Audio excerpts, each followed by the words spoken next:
തൃശൂർ ചെറുതുരുത്തി ഭാരതപ്പുഴയ്ക്ക് കുറുകെയുള്ള റെയിൽവേ പാലത്തിൽ നടപ്പാത നിർമ്മാണം പൂർത്തിയായി വരുന്നു. റെയിൽവേ ജീവനക്കാരുടെ സുരക്ഷയുടെ ഭാഗമായാണ് നടപടി.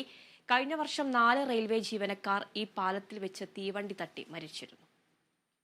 തൃശൂർ, പാലക്കാട് ജില്ലകളെ ബന്ധിപ്പിക്കുന്ന പാലത്തിൽ ജീവനക്കാർക്ക് നടന്നു പോകാൻ സൗകര്യമില്ലാത്തതിനാൽ പലപ്പോഴും അപകടങ്ങൾ സംഭവിക്കാറുണ്ട്. കഴിഞ്ഞ വർഷം നവംബറിൽ 4 റെയിൽവേ ജീവനക്കാർ തീവണ്ടി തട്ടി മരിച്ചതിനെ തുടർന്നാണ് റെയിൽവേ അധികൃതർ അടിയന്തരമായി നടപ്പാത നിർമ്മിക്കാൻ തീരുമാനിച്ചത്.